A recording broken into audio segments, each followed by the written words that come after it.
मोठा आरोप करण्यात आलेला आहे विनोद तावड्यांवरती की विरारमध्ये त्यांनी पैसे वाटप केलं. आपली प्रतिक्रिया याबद्दल? नाही बघा, पहिली गोष्ट, आरोप कोणी काही करू शकतं. पुरावे आहेत का? बरं, पोलिसांमध्ये कंप्लेंट करा. महाराष्ट्रामध्ये पोलीस निवडणूक आयोगाच्या देखरेखीखाली आहेत. निवडणूक आयोग सर्वोच्च आहे.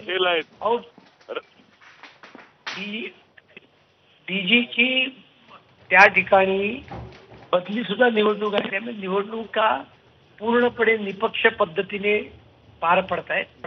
आता पराभव समोर दिसायला लागला म्हणून रडीचा डाव खेळण्याचा हा प्रयत्न आहे.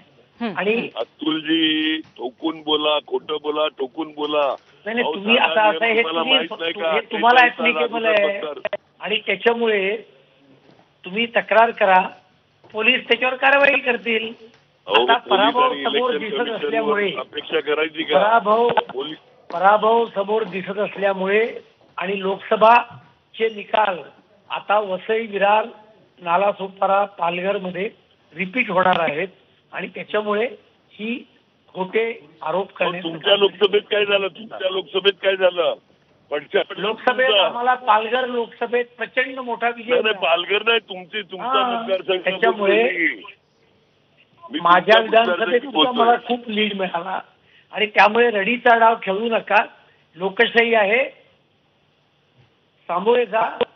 लोकांचं जे मत आहे ते अंतिम असतं. एवढं तुम्ही या निमित्ताने सांगा. तुमचेच नेते सांगतात चांगलं चाललंय माझं. तुमचेच नेते सांगतायत का हे ठेवा इकडे टाकामध्ये, हे तुमचेच नेते सांगतात मला फोन करून. जरा तुमच्या वरिष्ठ नेत्यांशी बोला. जितेंद्रजी, भातखळकर आता आपल्या सोबत नाहीत. भातखळकरजी, एकंदरीत या प्रकारावरती कशा पद्धतीची ऍक्शन घेतली पाहिजे, कशा पद्धतीने हे सगळा प्रकार काबूत आला पाहिजे, काय वाटतं तुम्हाला? भाजपवाले एवढे अशिक्षित आहेत का साधा नियम 48 तास अगोदर दुसरा मतदारसंघ सोडायचे एवढे नियम माहित नाही या शिक्षण मंत्री आणि राष्ट्रीय चिटणीसांना? आणि अतुल तर भाजपचे राष्ट्रीय सरचिटणीस विनोद तावडे यांनी विरारमधल्या एका हॉटेलमध्ये पैसे वाटल्याचा आरोप बहुजन विकास आघाडी या पक्षानं केलाय. विनोद तावडे हे विरारमधल्या एका हॉटेलमध्ये 5 कोटी रुपये घेऊन आले होते असा आरोप देखील करण्यात आलाय आणि ही गोष्ट बहुजन विकास आघाडीच्या कार्यकर्त्यांना समजली. त्यावेळी त्यांनी धाव घेतली आणि प्रकार उघडकीस आणल्याचं कळतंय. भाजपचे नेते सुधीर मुनगंटीवार सध्या आपल्यासोबत आहेत. सुधीर मुनगंटीवारजी, अत्यंत गंभीर प्रकार आहे. भाजपच्या राष्ट्रीय सरचिटणीसांवर थेट पैसे वाटल्याचा आरोप आहे. नाही, मला वाटतं की तुम्ही स्वतःचा एकदा मनाचा विचारून बघा. उद्या जर कोणी आरोप केला की आदरणीय शरद पवार साहेब पैसे वाटताय, आदरणीय उद्धवजी पैसे वाटताय, श्री विनोद तावडेजी पैसे वाटताय, तर आपण विश्वास तरी ठेवू का? विनोद तावडेजी हे अतिशय मोठं नेतृत्व आहे, अतिशय कर्तृत्वशाली नेतृत्व आहे, आपल्याला लक्ष्मण रेषा न ओलांडणारं व्यक्तिमत्व आहे.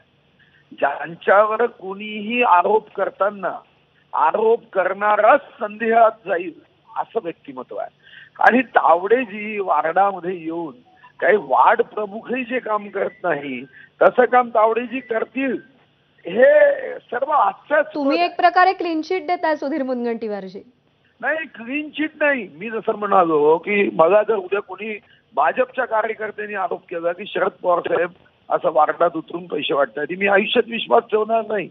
माझ्या दृष्टीने भाजपचा कार्यकर्ता सुद्धा अशा प्रसंगात खरं बोलत नाही हे मी म्हणेल. हे कोणत्या स्तरावरचे नेते आहे? हे अशा पद्धतीने काम तरी करू शकतील का? मुनगंटीवारजी, आपल्याला विनंती आहे, पैसे वाटताय, आपल्याला विनंती आहे, आपण सोबत राहा, आपली प्रतिक्रिया जाणून घ्यायची. राज्याचे माजी मुख्यमंत्री, काँग्रेसचे वरिष्ठ